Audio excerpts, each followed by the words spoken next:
On va parler des artistes et de leur engagement. Et on oublie que ce sont eux-mêmes des êtres humains. Il y a eu un matraquage, tu vois. Ça, tu vois, je peux le payer cher de dire ça. Finalement, tout ce que tu vas produire, ça devient de l'activisme, que tu le veuilles ou non. Neutre, ça n'existe pas.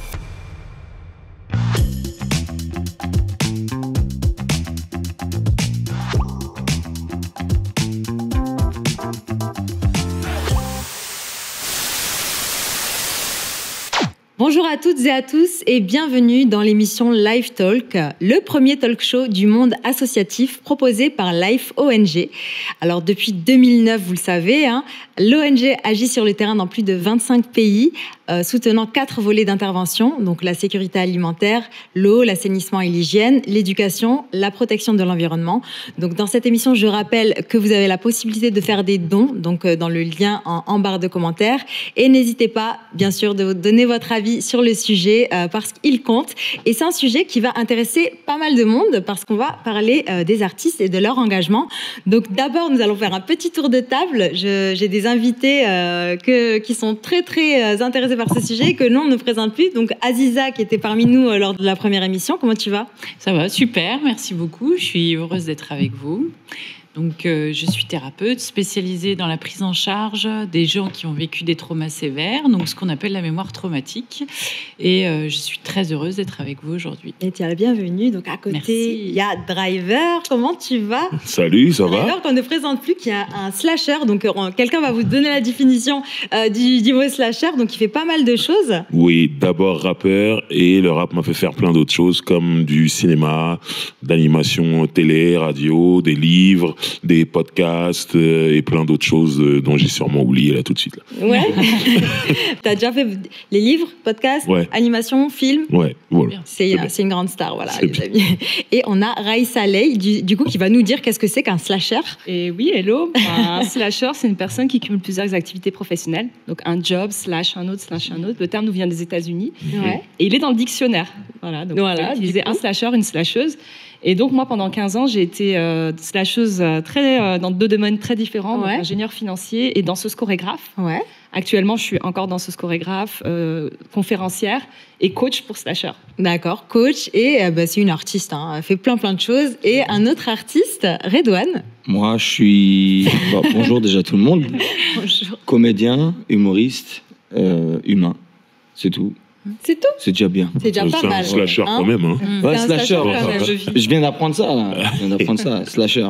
Ouais. Donc en fait, slasher, c'est pas du tout péjoratif. Moi, non, c'est bien. Tu confonds avec... Moi, d'où je viens, on connaît plus schlasser. Voilà, c'est autre chose. C'est très péjoratif. Il a osé. Donc je suis slasher aussi. Voilà. Ok, écoutez, bienvenue à tous. Aujourd'hui, on va traiter d'un sujet qui est très intéressant. Donc, les artistes doivent-ils être engagés ? Nous avons demandé aux Français via un petit micro-trottoir. On va l'envoyer et on fera un petit retour sur le plateau pour savoir ce que vous en pensez. Ils font ce qu'ils veulent, qu'ils soient engagés ou non. Ce qui est important, c'est pas ça qu'on leur demande, c'est d'assumer leur fonction de comédien et qu'ils le fassent bien.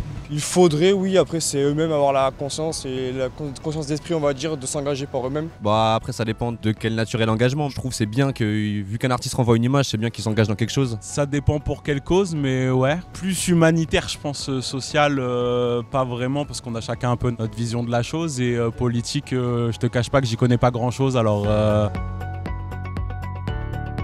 Éventuellement, oui, s'ils peuvent avoir une influence pour que les gens soient moins dans la misère, mais c'est pas leur boulot, promis. Dès que tu as une audience et que tu commences à parler un public, tu deviens responsable automatiquement.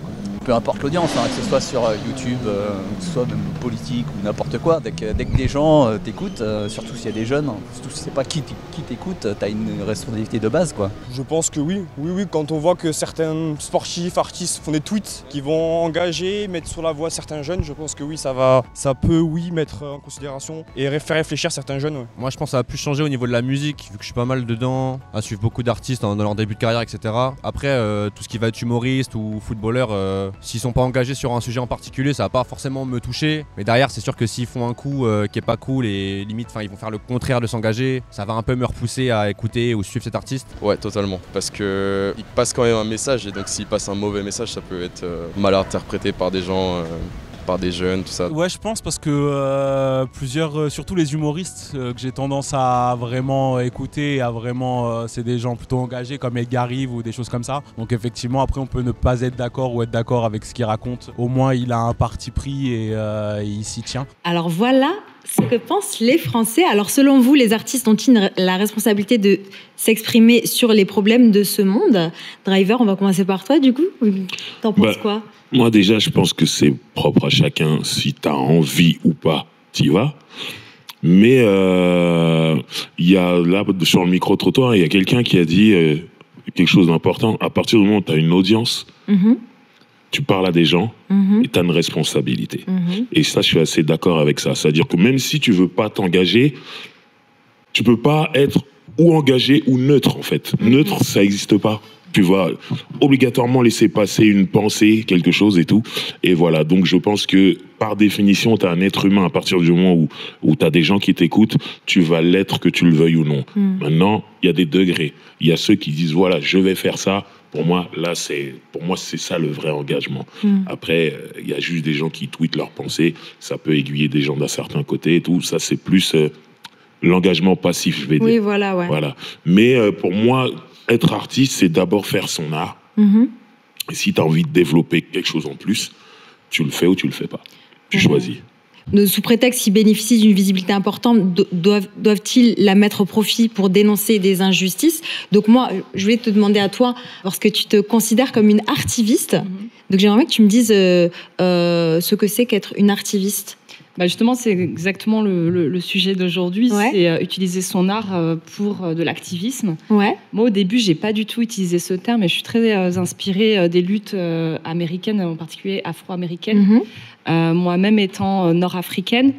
Et du coup, quand on parle ou qu'on danse ou qu'on est artiste sur des cultures qui ont été opprimés, oppressés et qui ont été victimes, par exemple, de la colonisation, finalement, tout ce que tu vas produire, ça devient de l'activisme, que tu le veuilles ou non. Donc, il y a le fait de le conscientiser. Moi, par exemple, je ne le conscientisais pas au début, et après, je l'ai conscientisé. Et puis, il y a un terme, je trouve, qui est fort, qu'on utilise dans le monde des artistes, enfin, en tout cas, dans la danse, c'est la note d'intention. Dès que tu fais un spectacle, on te demande ta note d'intention. Donc, ça veut dire qu'il faut que tu aies une intention et un propos dans tout ce que tu abordes. Et finalement, ça veut dire qu'il y a une action derrière où tu dois prendre parti. Finalement, tu es activiste. Comme dans un film aussi. Exactement. C'est dans des scénarios. Il y a des terminologies comme ça, des sémantiques qui te poussent finalement à prendre parti sur un sujet. Ou en danse, par exemple, sur juste une gestuelle, une manière de se mouvoir. Bon, après, moi, je suis d'accord, tout ce qui se dit, mais je pense que avec l'ère du temps, il y a eu des évolutions dans les manières de penser et surtout dans les manières de faire et par-dessus tout, la manière de communiquer. Avant, la communication, elle n'avait aucun impact sur des carrières parce qu'avant, la communication était trop faible.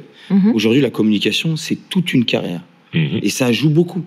C'est-à-dire qu'il y en a qui te disent bon, je suis politisé, je vais faire ci, comme à l'époque Johnny Hallyday qui a dit je soutiens Sarkozy. Il y a des fans de Johnny qui étaient fans de lui depuis 60 ans et qui du jour au lendemain apprennent que ne partagent pas du tout les mêmes choix politiques d'un type. Et ça peut anéantir tout ce qu'il a fait d'artistique qui n'a rien à voir avec la politique. Donc moi, ce que je pense, c'est que on peut être activiste dans sa vie personnelle. Et la meilleure des choses, c'est de jamais mélanger les deux. Et à partir du moment où, comme tu as dit, tu le fais, faut bien le faire. Tu peux pas être neutre. Tu peux pas dire bon, moi je vote, mais je dirai pas pour qui. Ne parle pas de ça, c'est mieux. Je ne parle pas de ça. On te parle de politique, tu dis je suis là pour faire du rap. Moi, je suis là pour tourner un film. Tu vois, mon film, il parle de ça. Parlons que de ce sujet-là. Le reste, je maîtrise pas.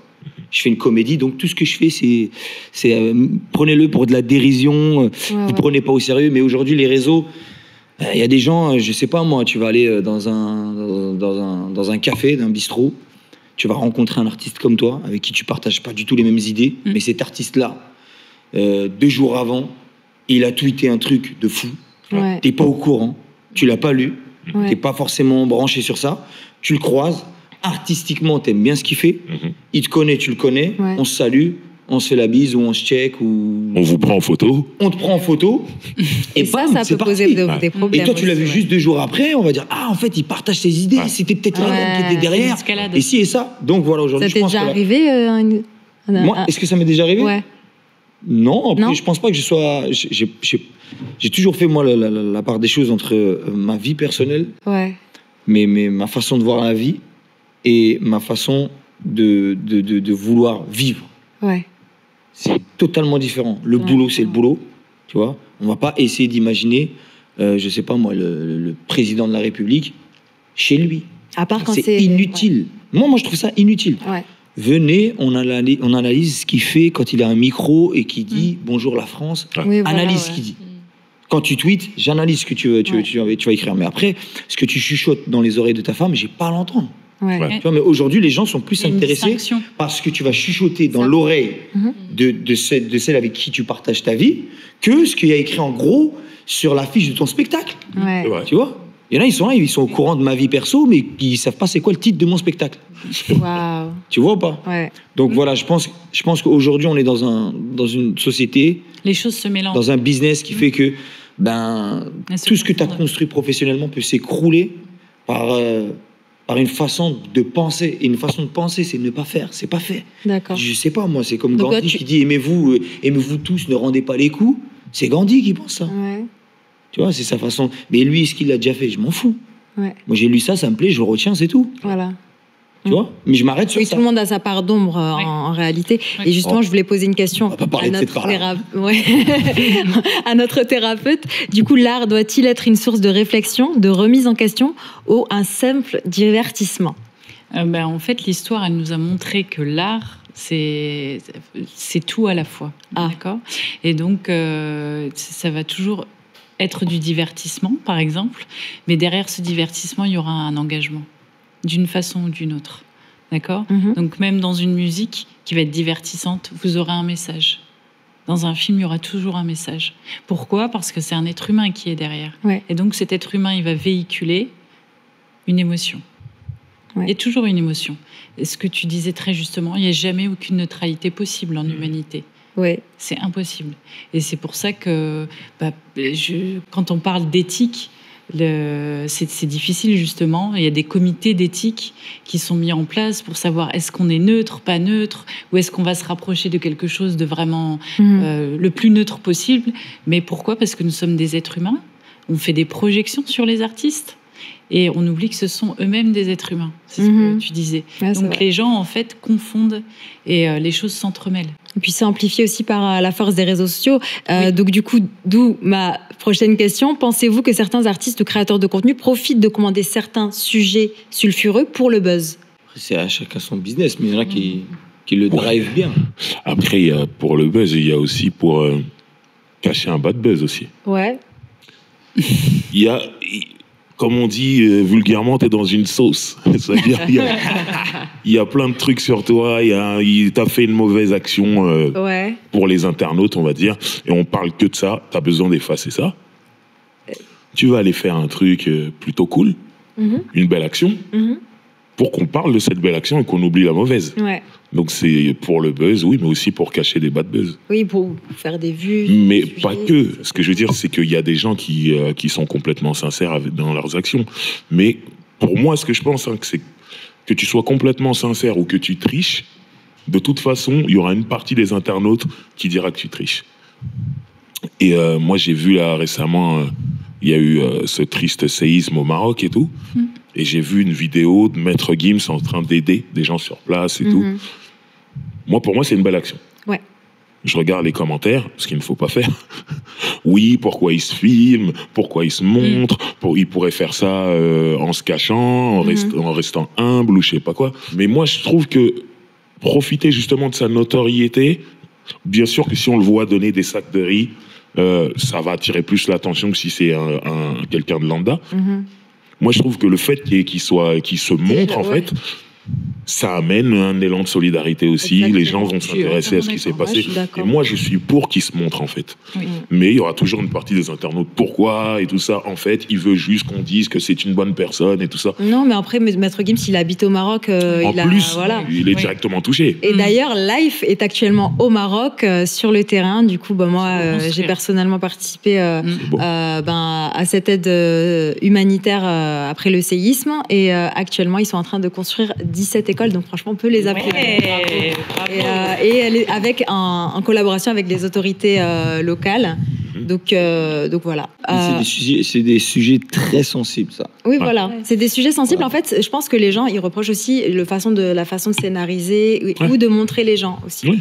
Mais là... Et alors, parfois même, quand c'est pas scénarisé, parce que ça leur renvoie leur impossibilité de bouger eux-mêmes et d'agir à ce moment-là. Ouais. Donc, il y a une forme d'apitoiement et donc de colère. C'est lié à la frustration. Et puis, vous remarquerez que les algorithmes des réseaux privilégie toujours les commentaires négatifs aux commentaires positifs et la haine amène la haine.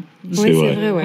Mais au final, le plus important, c'est l'aide. En fait. C'est l'action. Ouais, c'est l'action en elle-même. Moi, que ce soit un anonyme ou une superstar. Exactement. Surtout quand il s'agit d'humanitaire. Après, quand oui. Et dans ces conditions-là, sur des choses vraiment, là, vous êtes vraiment allé sur le terrain tout de suite. En moins de 24 heures, vous étiez tous sur le terrain. Donc, c'est vrai, Après, moi, je pense que pour vraiment définir le sentiment que j'ai, tout à l'heure, tu parlais de l'humain. Oui. Ça n'existe pas chez nous, la neutralité. Oui. Ça veut dire tu auras toujours des contents, des pas contents. Bien sûr. Tu auras toujours des bons commentaires et des mauvais. L'essentiel dans tout ça, je pense, qu'il faut retenir, c'est seulement qu'est-ce qui nous tire vers le haut. Oui. Si ces critiques-là, même qu'elles soient mauvaises, peuvent permettre à tout à chacun de réfléchir dans un bon sens. Ouais. Parce que c'est vrai que des fois, ok, tu vas donner à manger, mais c'est vrai que pourquoi tu as une caméra à 300 000 € qui est en train de te filmer? Pourquoi tu es en train de donner à manger à ce moment-là, à cette personne? Il y a des choses des fois qui sont un peu trop flagrantes pour moi. Ah, je parle pas. Il y a des tricheurs. Il y a des tricheurs. Je parle pas de, voilà. Comme mais c'est ça l'intérêt d'en parler. Ces critiques, ces commentaires-là, te permettent de pouvoir réajuster certaines choses. Exactement. Et par-dessus tout, tu vois, on met la lumière aujourd'hui sur le séisme au Maroc. Oui. Mais il y a des lumières à mettre sur plusieurs autres catastrophes. Ouais. Et ça, j'ai pu le lire énormément. Oui. Ça veut dire qu'il y a eu un matraquage. Il y a eu un matraquage. Tu vois, ça, tu vois, je peux le payer cher de dire ça. Il y a eu un matraquage sur une catastrophe. Mais il y a des catastrophes qui sont passées... Mais ça, tu parles du matraquage médiatique et de ce que les gens, en fait, veulent bien retenir de ce qu'ils voient dans certains médias. Mais sinon, effectivement, il y a toujours des causes à défendre et toujours des choses à faire. Moi, je suis dans le thème. Je reste dans le thème. Quand je parle de matraquage, je parle de la question qui est censée nous concerner. C'est-à-dire nous qui avons, soi-disant, entre guillemets, une notoriété. C'est-à-dire que moi, demain, je vais porter mon secours, mon aide, mettre la lumière, provoquer les gens, inciter les gens à faire des dons, aller sur le terrain, me filmer sur le terrain en train de faire. Je ne suis pas à l'abri que certaines personnes me disent « Hé, poteau, il y a 10 mois, là-bas, il y a eu un drame. Oui, je suis entièrement d'accord. Tu n'as même pas fait un post. Là, tu as fait une vidéo, un voyage, un don. Après, est-ce qu'on peut... C'est ça, des fois, on est c'est limite. Oui, je sais que Gims, il a été beaucoup frappé par ça parce qu'il est congolais. On exige, en fait, de cette notoriété qu'il y a un don d'ubiquité. Vous devez être partout en même temps. Oui, voilà. Et c'est pas leur travail. C'est des artistes, ça reste des artistes. Des fois, je me dis, ils oublient les causes qui les touchent. Ils vont être plus sur les choses qui les touchent. Ils ne peuvent pas forcément soulager toutes les douleurs du monde, malheureusement. Donc, certains artistes sont payés pour soutenir certaines causes. Est-ce que vous pensez que ça existe, ça aussi? Bien sûr. Bien sûr. Donc nous, on en a un exemple. Donc pendant la campagne présidentielle de Trump, le rappeur 50 Cent avait déclaré dans l'émission de radio The Breakfast Club avoir refusé $1 million pour soutenir l'ex-président par l'administration Trump. Vous pensez que c'est des choses qui sont courantes dans la politique? Oh de faire ce genre de oui. choses? Ouais. T'as des exemples à l'esprit? Enfin, il connaît trop de monde, Driver. En fait. Il a des non, dossiers. mais je l'ai vécu personnellement à mon petit niveau, dans ma ville de Sarcelles, avec laquelle je suis né, où j'ai grandi et tout.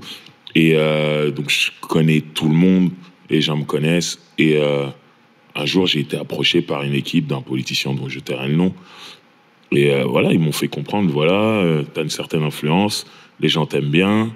J'ai une campagne à faire, ce serait bien que tu sois avec nous. Ouais. Et moi, j'ai dit on t'a proposé de l'argent et tout? Moi, j'ai dit que la politique, c'était vraiment pas mon truc. Ouais. Bon, comment il m'a parlé, c'est genre, c'est pas de la politique, c'est quelque chose que tu fais pour ta ville. Bon, j'ai su lire dans ses yeux qu'il n'était pas question de la ville, mais c'est du business, la politique. Elle veut te mettre dans la sauce, les gars. Voilà. Non, non. Proposé de l'argent. On t'a proposé de l'argent ou pas? Pris l'argent. L'argent, tu l'as pris l'argent? Je vais y venir parce qu'en fait, j'ai voulu dire non. Et je me suis rendu compte que quand je disais non, on me disait oui, mais peut-être que oui, mais on me laissait pas dire non. Donc du coup, j'ai demandé de l'argent. Ouais. Moi, j'ai demandé. On m'a pas proposé. J'ai demandé une grosse somme. Ouais. Pour qu'on me dise non, c'est pas possible. Tu ne vaux pas ça. Voilà. Mais on t'a dit c'est pas possible? Oui. Il a dû demander pas mal. Et on a voulu me faire descendre les prix. Et j'ai dit non, moi c'est mon prix, ça bouge pas et tout ça. Et machin. Et j'ai pu sortir de ce guêpier. Et j'ai le nom d'artistes, de gens de la musique que j'ai vu fricoter avec des politiciens pour qui ça s'est très mal terminé. Je suis vraiment content de ne pas avoir accepté ce truc, de ne pas m'être retrouvé dedans, parce que vraiment, c'est un très mauvais mariage. Wow. Mais bon, il y a des gens pour l'argent qui le font. Mais c'est intéressant ce que tu dis. La question, c'est qui ne s'est pas grillé finalement? Est-ce que tous ceux qui ont accepté ce deal se sont pas grillés à un moment donné? Parce que comme tu disais tout à l'heure, les gens qui te suivent, il y a forcément des scissions. Bien sûr. Et donc tu perds une partie des gens qui t'appréciaient avant. Ouais. Et donc là, on a un contre-exemple. T'es naturé. T'es pas un politicien, t'es un musicien.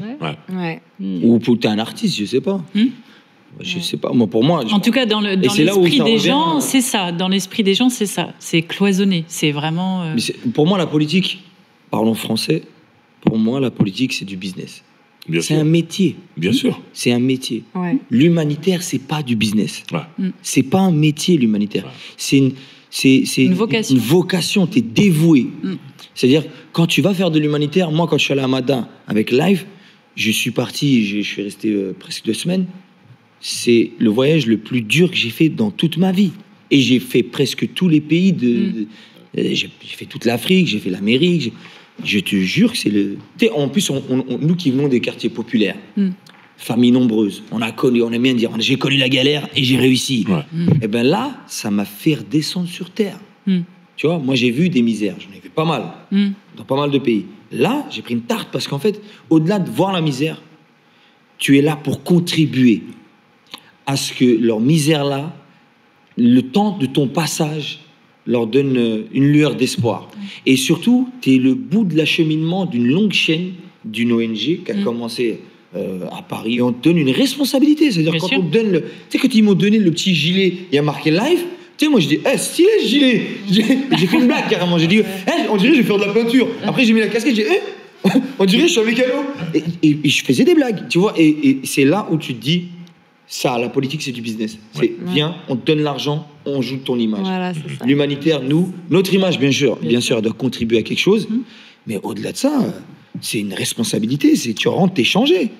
Et les retombées, je pense pas qu'on puisse me venir demain, venir me voir, me dire, Redouane, t'as mangé sur quelqu'un qui était dans la... Alors que non.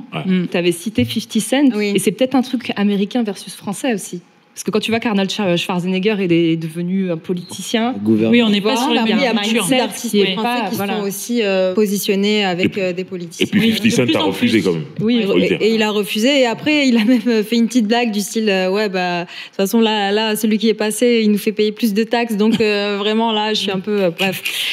Donc là, on a un contre-exemple. Donc, quelqu'un qui a refusé 200 000 euros sur une émission. Donc, il s'agit de Blanche Gardin, qui a carrément fait une lettre ouverte à Jeff Bezos, qui a refusé de participer à LOL sur Prime Video.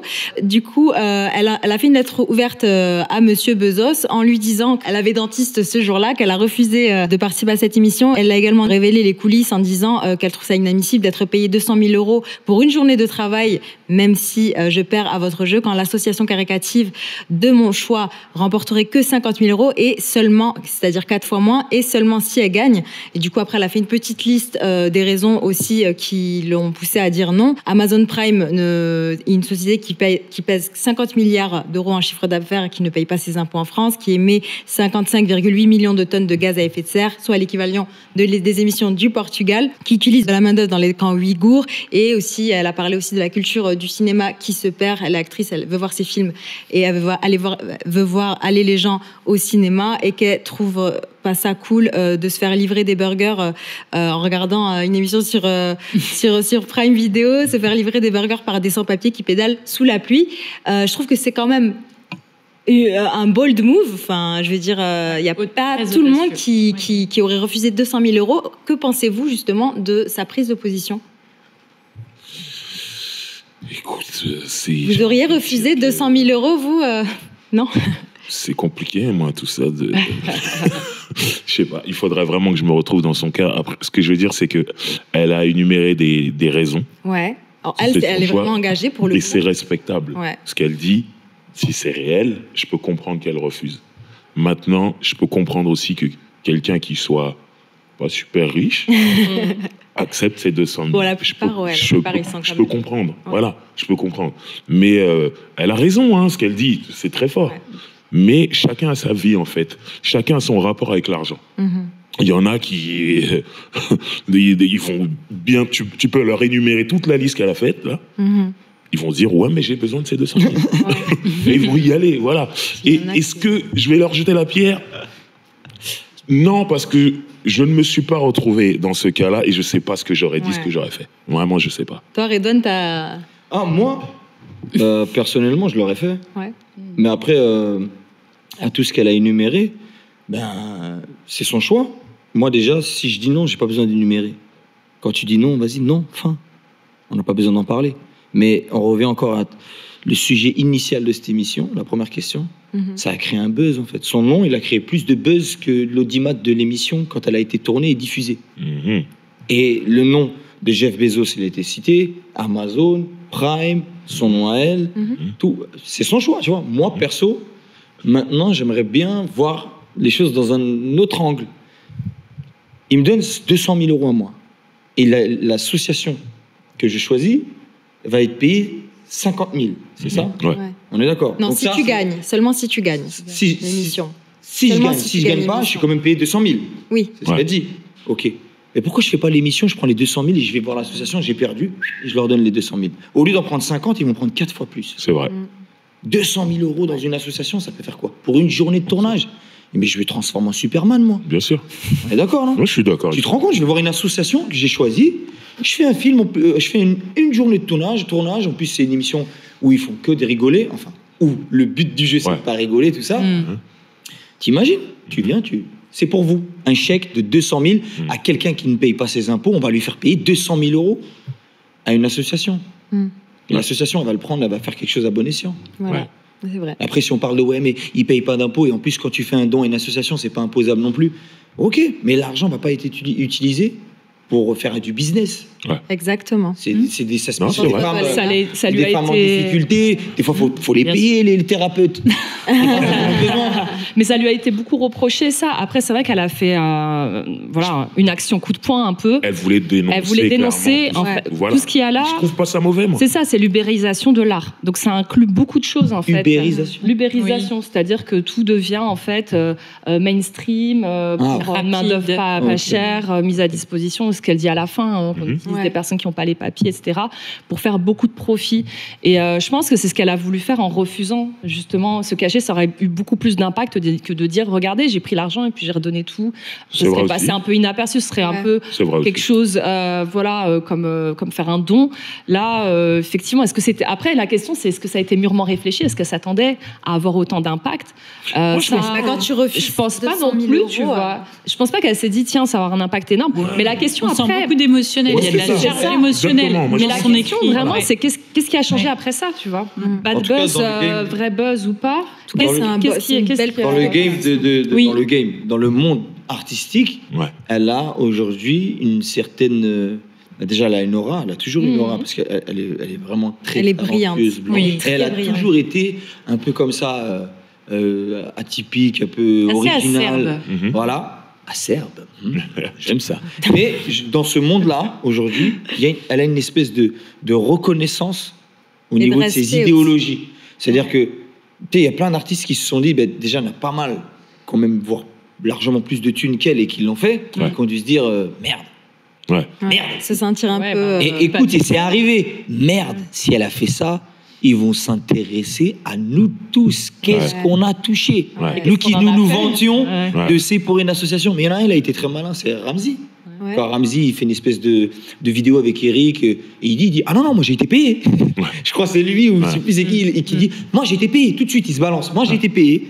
Voilà, je vous le dis, j'ai pris de l'argent. Oui, j'ai pris de l'argent.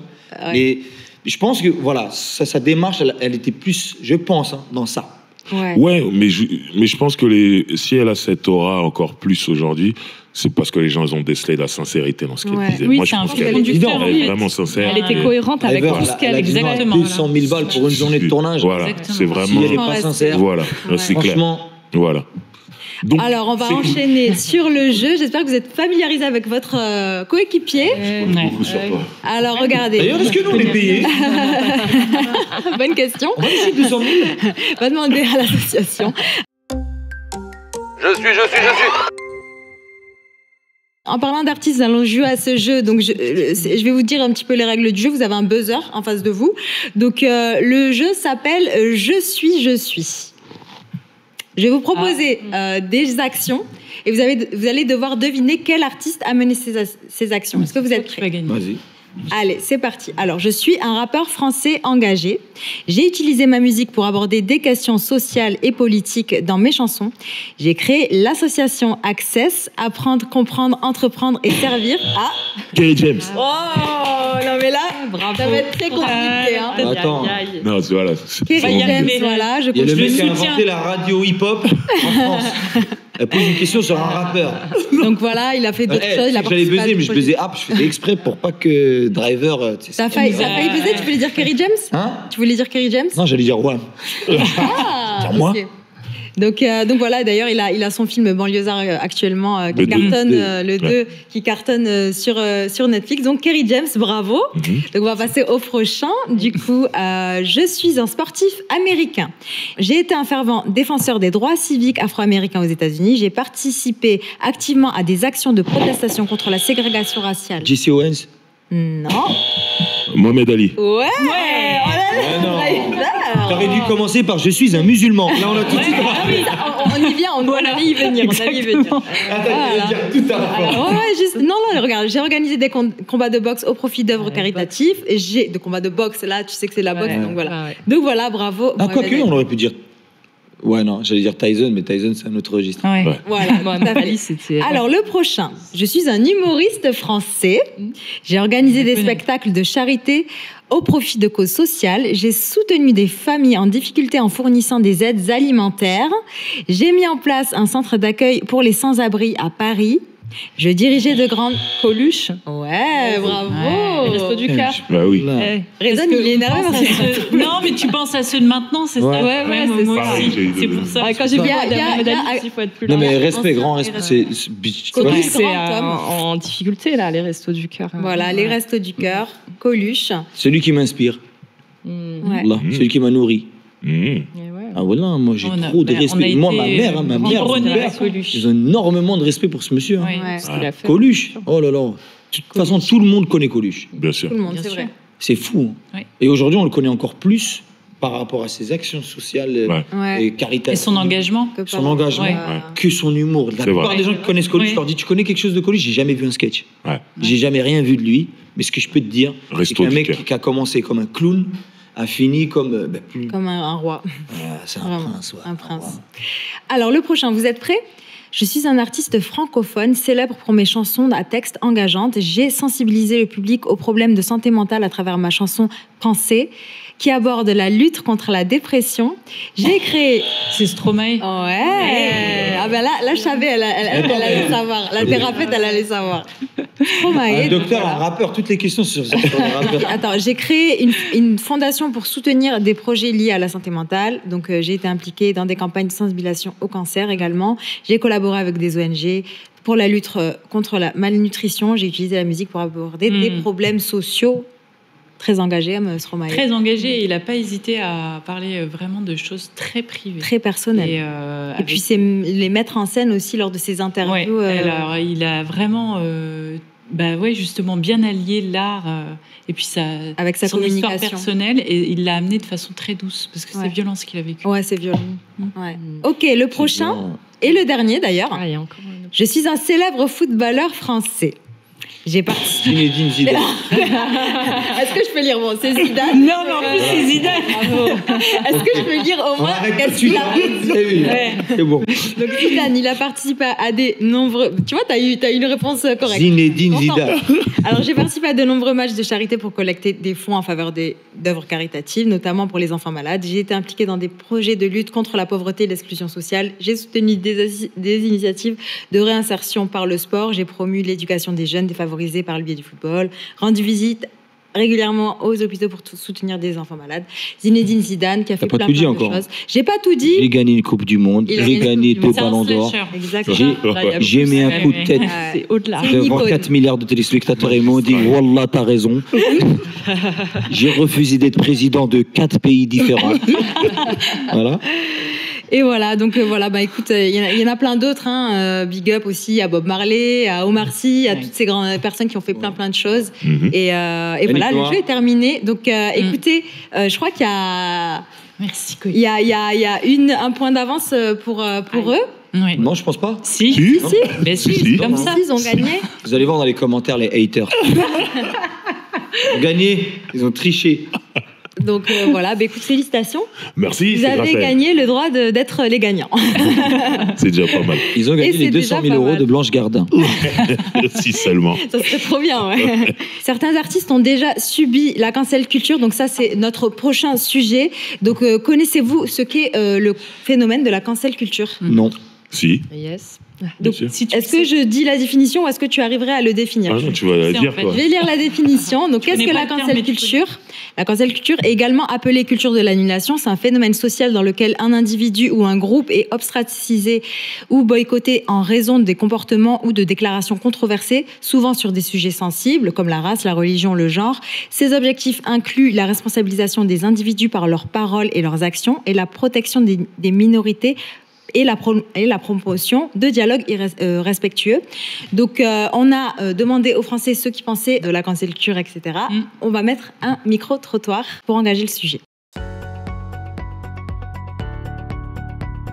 Ça va dépendre des propos, ça va dépendre de ce qu'il dit, ce qu'il fait. Après, je pense qu'on a tous le droit à certaines erreurs. Donc moi, de par citoyen lambda, je dis des choses des fois que je ne pense pas, sous le coup de l'énervement ou de l'alcool, on va dire. Donc je pense qu'on a tous droit à l'erreur. Après, ça dépend des propos, ça dépend des gestes, des actions. Ouais. Forcément, tu renvoies une image, tu renvoies un truc. Du coup, si tu fais n'importe quoi, typiquement les influenceurs, là, toutes les histoires qu'il y a eu avec les produits éclatés qui vendent, ça donne pas envie de les suivre et limite, ça donne envie de les détester et de plus les suivre. Du coup, ouais, forcément, ils ont clairement une image à tenir. Ils sont pas là non plus pour éduquer nos enfants, donc faut qu'il y ait un minimum, mais il faut aussi qu'on fasse notre part du travail, surtout pas avec les enfants. Alors, réaction, qu'en pensez-vous?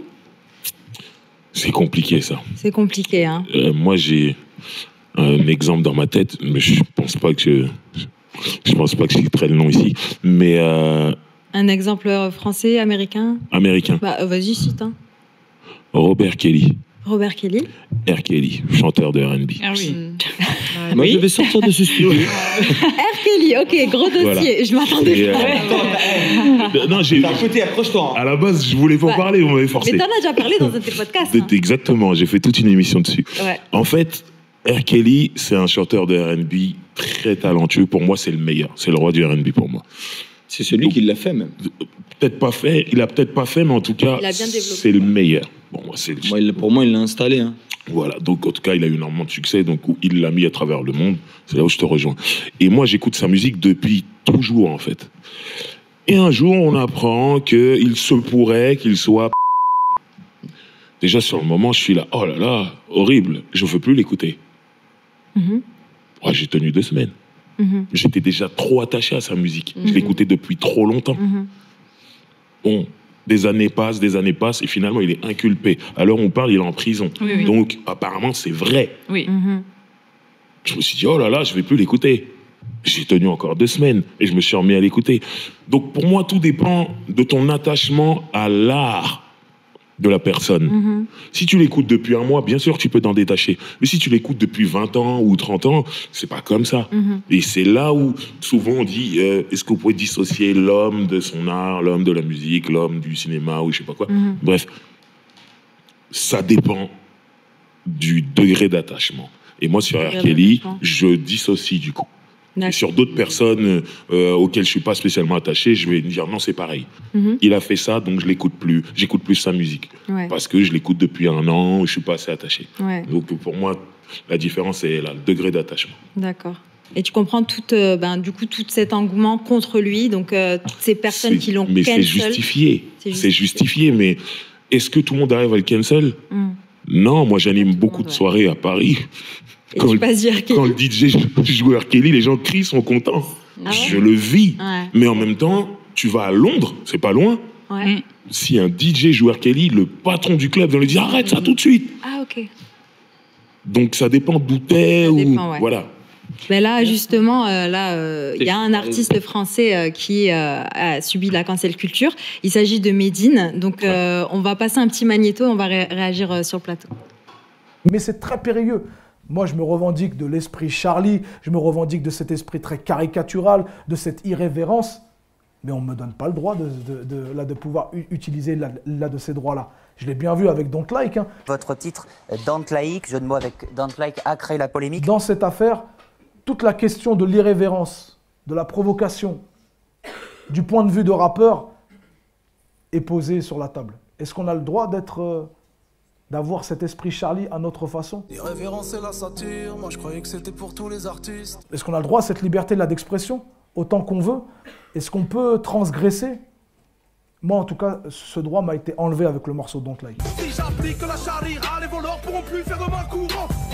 Donc, comprenez-vous justement tout ce boycott autour de Medine? Il n'est pas juste, en tout cas. Toi, tu le connais personnellement? Donc, je le connais, ton avis je l'ai reçu dans mon podcast, et je peux vous dire que c'est une très belle personne, qui n'est pas raciste du tout, pas antisémite, pas anti-France, tout ça c'est faux. Maintenant, il utilise son art pour dénoncer des choses, et il l'utilise d'une façon où il fait des détours, des virages, comme c'était dit dans le magnéto, comme un magazine comme Charlie l'a fait. Mais comme il dit, quand c'est Charlie, c'est accepté, et quand c'est lui, on le prend au premier degré, ou tout ça. Non, en fait, je pense qu'il y a 2 poids 2 mesures, et moi je dirais, et là je me lance, je m'engage, que pour moi il a la tête du parfait criminel pour une certaine France. Si vous voyez ce que je veux dire. Il porte la barbe, il faut le détester, parce qu'il porte la barbe de cette façon, donc ça veut dire ceci, ça veut dire cela, alors que tout est faux. À l'image de sa propre famille. C'est un couple mixte. Exactement. C'est un mec qui vit en France, il paye ses impôts en France, il est attaché à la France, il est attaché aussi à ses racines. Il revendique des choses pas bien, même dans son propre game, des fois. Il dénonce des gens inconscients. C'est un mec qui a un rap consciencieux, c'est un petit qui a émergé d'une science que moi j'appelle la science Kerry James. C'était les premiers qui ont rappé avec du talent et une science intellectuelle. Tu sais, du rap. Comment on dit le rap? Du rap conscient. Mais moi je vais encore plus loin. Moi, j'appelle pas ça le rap conscient. Moi, j'appelle ça le rap pour les inconscients. Quand tu écoutes sa musique à lui, il va te réveiller. C'est vrai. Si tu comprends sa musique, tu vas comprendre en fait son message. Et il n'y a pas de haine dans ce qu'il dit. Lui, c'est juste il dénonce. Sinon, depuis longtemps, il serait dans les rues à faire des manifs. Mais je pense que l'ère du temps aujourd'hui commence à lui donner raison. Tu vois, preuve en est, il fait des zéniths aujourd'hui. Le mec, il a une notoriété. Il a un public qui le suit, heureusement. Et même les plus récalcitrants, ils commencent à lui donner raison. Parce qu'il se justifie, il a pris des coups. Il a osé une prise de risque. Il a pris des coups physiquement et il les a rendus par le talent. Et ça, c'est artistiquement, c'est le summum. Tu vois. C'est clair. Mohamed Ali, quand on parlait tout à l'heure de Mohamed Ali, c'est ce qu'il a fait. Il a été mis en prison, il a été déchu de ses ceintures. Quand il est sorti de tôle et tout, son pire ennemi qui avait sa propre ceinture, il est venu le voir et il lui a dit: je vais te rendre un service, mon ami. Parce que t'es un bonhomme. Ma ceinture ne vaut rien tant que je te bats pas pour le vrai. Et là, Mohamed Ali, il a dit: c'est là où il m'a donné là. Avec ses poings, il a mis KO le gars, il a repris sa ceinture, et tout le monde le dit: Amen. Alléluia. Qu'est-ce que tu dis? Je m'appelle Mohamed Ali. Je répète encore. T'as compris? Mais je trouve le problème qu'il y a en France par rapport encore aux pays anglo-saxons sur la cancel culture, c'est qu'on confond quand tu vas prendre position, voilà, sur tes convictions personnelles, versus tu fais quelque chose qui va à l'encontre vraiment de populations, par exemple, qui sont dominées. Moi, par exemple, j'ai beaucoup travaillé sur l'appropriation culturelle des cultures amazighes, donc berbères, où il y a de l'appropriation culturelle, donc tu vas attaquer les personnes dominantes qui vont pas rétribuer. Donc il y a vraiment un propos et il y a une action derrière. Là, aujourd'hui, cancel culture, des fois, ça se mélange, c'est juste que t'es pas d'accord. Ça, on sera jamais d'accord. Et du coup, ça devient une propagande pour moi ou du harcèlement. Oui. Là, c'est plus une cancel culture. Une cancel culture, c'est un mouvement sociologique, normalement, pour faire bouger des idéologies et avoir une action concrète sur la société, une action sociétale. Là, c'est du harcèlement sur les réseaux sociaux. Donc ça a ni queue ni tête. Alors que Medine, effectivement, il a une ligne de conduite. Vous avez des exemples de cancel culture que vous trouvez justifiés et d'autres injustifiés. Là, par exemple, dernièrement, il y avait Kanye West, il y a Dieudonné, Lizzo. Vous avez d'autres exemples? Est-ce que vous... Ouais. C'est pas justifié. Est-ce qu'il y en a après, je me prononcerai pas sur ça parce que moi, ce que je dirais, c'est juste que à partir du moment où ce qu'ils font légalement, c'est autorisé. Si t'aimes l'art de la personne, t'y vas. Si t'aimes pas, laisse. Voilà. Si le mec, il passe, il loue l'Olympia et qu'il paye en temps, en heure et que les gens achètent le ticket et qu'ils sont dedans et que tout se passe bien, laissons-les. Moi, si c'est autorisé, tu vois. Ouais, moi, j'ai quand même... Parce qu'encore une fois, si je me positionne sur mon axe qui est l'appropriation culturelle, moi, si quelqu'un se fait cancel parce qu'il s'approprie une culture qui n'est pas la sienne et qui remplit un zénith avec ça, pour moi, c'est problématique, même si j'aime bien. J'ai un exemple, je vais peut-être pas le citer. On peut en parler. Il y a des grosses controverses sur le groupe Acide Arabe, qui est un groupe de Français, en fait, qui utilise des musiques nord-africaines. Et il y a des petits artistes indépendants d'origine nord-africaine qui galèrent comme pas possible, qui n'ont pas cette notoriété-là, qui n'ont pas les moyens, qui n'ont pas cette visibilité-là. Et donc, il y a la question de l'appropriation et de se dire, à un moment donné, tu vois, est-ce qu'il ne faut pas les cancel? Non. Tu vois, est-ce qu'il ne faut pas les cancel? Moi, je suis pas du tout d'accord avec toi. Moi, je dis juste que c'est quelque chose marrant, mais c'est parce que vous partez de vos opinions et vos opinions, elles sont constituées de vos émotions. Là, moi, sur ce sujet-là, c'est quel que soit le sujet culturel. Alors, c'est pas une émotion. Mais ça reste quand même. Moi, je suis rappeur. Le rap, c'est américain. J'ai pas le droit de. Ouais, mais l'appropriation culturelle, c'est entre un peuple qui est dominé et un peuple qui est dominant. Oui. Nous sommes dominés. Moi, j'ai un personnage qui s'appelle Pichu de Castelbajac. Donc, tu vois, on est en dessous. Donc, tu peux t'approprier la culture américaine parce que t'es dominé par les Américains, tu vois. Mais tu y mets quand même de l'émotion. Excusez-moi. Pardon. Excusez-moi, la thérapeute, je vais vous écouter avec une ordonnance. Ce que je veux dire, oui, même si ce sont des faits, ce sont les faits qui font qu'on peut avoir un débat constructif. D'accord ? Ça, c'est objectif. Exactement. Mais derrière, il y a quand même une émotion. Et c'est pour ça qu'il y a de la cancel culture. Parce qu'on est tous dans l'émotion. On se forge une opinion. Si on restait tous objectifs, on n'aurait pas... et on respecterait le placement de chacun. C'est complexe, parce qu'il faut travailler sur soi pour ça. Doja Cat, là, son revirement de carrière pro-sataniste, je l'ai unfollow direct, en fait. Parce que c'est des trucs qui me plaisent pas et qui représentent pas mes valeurs. Elle aurait pas perdu 1 million de followers. Oui, tout à fait. Donc, ça, c'est cancel culture. Oui. Okay. Après, je suis pas là à m'acharner sur elle pour lui dire. C'est propre à toi, c'est ton compte, tu follow, tu as une follow. Exactement. Oui, voilà. Et maintenant, à plus grande échelle. Si je peux me permettre, je tolérerai pas. Pour moi, il est inacceptable que tu te dises par rapport à ça. Oui. Je la unfollow, je la signale et j'essaie de faire sauter son. Et c'est exactement. Exactement. Pour moi, la cancel culture, c'était plus ça. Mais c'est là où on tombe sur dans le harcèlement. Ouais, l'acharnement. Exactement. Mais il faut des actions. Par rapport à Mazir, il y a des artistes qui n'arrivent pas à émerger et d'autres qui sont pas du tout issus de cette culture et qui profitent de cette culture ou qui parlent de cette culture et qui sont totalement en avant. Est-ce que cette culture qui, pour exemple, moi, cette musique-là, je la connais pas vraiment, tu vois, même si j'ai des origines berbères, même si je suis berbère. Mais est-ce que ces gens-là qui mettent aujourd'hui en avant cette musique, c'est pas une espèce de lumière qui va être mise demain sur ces petits qui n'ont pas encore émergé. Comme aujourd'hui dans le rap, aujourd'hui, on voit des rappeurs marocains de Casablanca qui sont jamais venus en France et qui kickent mieux que certains rappeurs en France sur des sons cloudy, sur des sons super trap, qui ont des rythmes, qui ont des instrus, qui ont des moyens, parce que leur musique commence à être reconnue.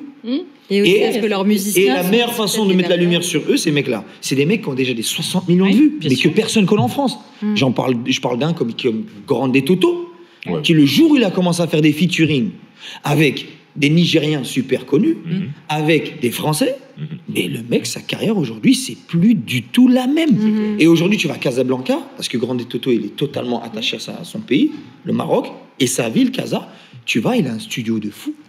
Et grâce à lui, il y en a au moins une quarantaine aujourd'hui qui commencent à émerger, qui font des ils ont construit des ponts. C'est bien ça quand tu dis. Ils ont construit des ponts. C'est ce que tu fais ta notoriété. Est-ce que tu invites des personnes, comme tremplin? C'est comment tu rétribues. Ce qu'on peut condamner par contre à des gens qui, comme tu dis, prennent une culture et tout. Moi aujourd'hui, j'ai un personnage qui s'appelle Pichou de Castelbajac. C'est un personnage haut en couleur, voilà. Vous avez vu? Ouais, je ne connais même pas. Ouais, c'est bon. Congolais. Oui, moi, mon but, c'est de mettre en avant une culture. Vous ne connaissez pas. Si je parle de quelque chose déjà, si j'en prends part dans ma propre carrière, artistiquement et sur scène, c'est quelque chose que j'aime. Tu vois? Pour moi, il n'y a qu'un politicien qui peut parler de ce qu'il déteste et réussir avec. Tu vois? Moi, je suis un artiste et ma musique ou mon spectacle ou mes films, il faut qu'ils permettent de véhiculer un message et surtout au travers de l'amour. Si demain il y a un gars qui vient et qui me dit Redouane, ce petit-là, il n'arrive pas à émerger, il a énormément de talent et je reconnais son talent. Et je dis non, écoute, moi, ma carrière d'abord, je suis totalement d'accord que ce petit-là demain revendique que cancel culture, il faut le canceller lui. Il met pas en avant notre culture, lui, il se met en avant lui. Tu comprends? On est sur un ego trip aussi dans ce cas-là. Si maintenant ces mecs-là ils veulent pas faire des feats avec ceux qui sont légitimes dans cette musique, c'est très grave. Le groupe en question là, ils font des collabs, Mais je dis juste que moi je me positionne en extérieur, je constate juste que voilà. Est-ce qu'ils engagent des musiciens aussi nord-africains, etc. Ouais, mais après est-ce que c'est à la même hauteur à chaque fois? Et les droits d'auteur, ici il y a des gros problèmes en Afrique en général sur les droits d'auteur, sur la musique, sur même la danse. Même en France. Sur particulièrement là. Mais le gros risque, c'est de tomber dans l'excès inverse. C'est-à-dire qu'on n'ait plus de pont entre les êtres humains, qu'on n'ait plus de pont grâce aux artistes, qu'il n'y ait plus de pont. En fait, mais il faudrait que ce soit les valorise donnant les uns et les autres. Synthétiser tout. Il faudrait que ce soit homogène. Censurer tout. Voilà, et avoir des choses qui sont... on va se déshumaniser. Exactement. Donc, c'est exactement ça le risque. Un exemple, parce qu'on parle de cancel culture, donc il y a le blame and shame, c'est-à-dire qui consiste à dénoncer vraiment des choses. Il y a quand même en France eu ça dans des entreprises qui recrutaient pas assez de femmes, dans des comités exécutifs, etc. Donc ils ont foutu les noms affichés, voilà, il y a eu le MeToo, afficher les noms, etc. Et c'était violent, mais ça a marché, ils ont réussi à rééquilibrer, etc. Donc on a vraiment... Parce qu'il faut des électrochocs à un moment donné. Exactement. Quelle est la limite cause pour faire bouger l'humanité et il faut. Donc là, il s'agit des entreprises, mais de manière générale, vous pensez qu'il faut dissocier l'art de l'artiste, du coup, vis-à-vis de la cancel culture? Profondément, oui. Il le fait pour c'est impossible. Moi, je trouve que c'est impossible. Il y a des fois des points de non-retour, genre toutes les violences aux femmes, aux enfants et tout. Moi, franchement, je peux pas. Chacun a ses limites, je pense. Pourquoi aux femmes? Moi, par exemple, j'aimais bien chez Mamie. Pourquoi aux femmes, aux enfants? Oui. Aux femmes, aux enfants. Non, mais j'ai dit et autres. Mais non, nous ne sommes pas autres. S'il vous plaît. En global, tu vois. Non, mais je dis d'un point de vue personnel. Moi, particulièrement, ça me. Non, mais par exemple, chez Mamie, moi, j'aimais beaucoup. Tu vois, je reste sur mon truc, Noraf. J'aimais beaucoup, mais depuis qu'il a été emprisonné, etc., parce qu'il a eu des violences envers sa femme, j'arrive plus. Je peux pas danser sur une de ses musiques. La musique, c'est très compliqué. Non, c'est pas possible en fait de les dissocier, parce que c'est renier une partie de la réalité en fait de cette personne. L'homme qui est artiste. Si on lui retire son art, on lui retire une partie de son humanité. Donc, lorsqu'il a des penchants, comme on a pu voir, qui l'emmènent en prison, etc., ou des drôles d'affaires qui le poursuivent, son art, il y est. On peut pas les dissocier, c'est se mentir à soi-même. Non, je suis pas d'accord. Crois-moi qu'on l'a déjà fait. Non, mais on peut continuer. Mais bien sûr. Il y en a pour certains avec qui on en a pas tenu compte. Oui. Moi, en France, c'est pas courant. Oui, moi non plus. Non, mais j'ai bien compris. Mais bizarrement, quand une femme. Et ça continue de marcher. Le jour des Césars, elle se met à dire certaines choses. On pense aux mêmes. Une femme. Et il y en a encore une autre aussi qui a dénoncé d'autres choses. Qu'est-ce qu'on dit? Ils sont ridicules. C'est affiché. Et on les a stigmatisés, montrés du doigt. Et les protagonistes. On les a mis à l'index et on a occulté complètement l'histoire. Ils sont toujours tranquilles, tu vois. Oui, mais complètement. L'intérêt d'avoir le mouvement de masse, justement, derrière ce genre de personnalité. Voilà, qui peut être bénéfique. Dissocier l'art de l'homme. On ne peut Moi, pas. personnellement, On ne peut pas. On peut. Bon, le débat est Regarde, là, en tout Moi, cas. perso, je pense qu'on peut pas. Quand tu Moi, je travailles, l'ai fait avec R. Kelly. On sait qu'on peut, si Non, j'arrive. oui, mais ça veut dire que C'est possible, tu occultes une partie de ce qu'il est. J'occulte pas, je sais. Je sais. Donc tu as. Eh ben c'est pas de la. Oui, mais dans ce cas-là. Mais ce que je veux dire, c'est que c'est compliqué. La musique, elle te pénètre. Bien sûr, mais. La musique, elle est moins. il lui faut une roquia, Mais- une chute d'urgence. Il est animé, regardez. Non, mais ça, c'est toi. Par exemple, voilà. Toi, c'est d'un point de vue personnel, N'hésitez pas à ça dire. t'émeut. Mais par exemple, si On n'en on te convient propose pas de de faire ce un que tu featuring dis. où tu utilises un des sons de R. Kelly, ou bien, tu sais, faire quelque chose qui devient finalement quelque chose de marketing ou bien brandable ou quoi. Non, je sais. Tu voudrais le faire? Non, ça va pas être marketing. Ça va même très mal se passer. Est-ce que Imaginons qu'il était dehors, là. Ah, d'accord. J'arrive avec une chanson avec R. Kelly, je suis foutu. Donc le débat, il est houleux, vous pouvez le voir, hein, les téléspectateurs, faire ça. donc n'hésitez pas à dire ce que vous pensez justement faut de pas ce oublier débat que- dans les barres de commentaires. Et là, on va conclure justement parce que c'est la fin de l'émission. Donc remerciements à vous tous d'avoir participé Merci à Merci à cette toi, émission. Siam. En tout cas, Tu vous étais avez dit des choses. magnifique et tu as un très beau stylo. Ah, et voilà, le stylo, il a fait ses preuves aujourd'hui. Donc, on remercie Life également d'avoir mis en place cette émission. Et n'hésitez pas hein, à faire un don actuellement. Donc, on a l'aide humanitaire au Maroc, mais vous pouvez contribuer à plusieurs volets d'action. Donc, on le rappelle, la sécurité alimentaire, l'eau, l'assainissement et l'hygiène, l'éducation, la protection de l'environnement. Donc voilà, suivez Life de très près et suivez nos invités aussi de très près parce qu'ils font de très grandes choses et très, très Merci. belles choses. Et R. Kelly est très bien là où il est. Donc à très très bientôt et on vous embrasse. Salut. Merci. Bye.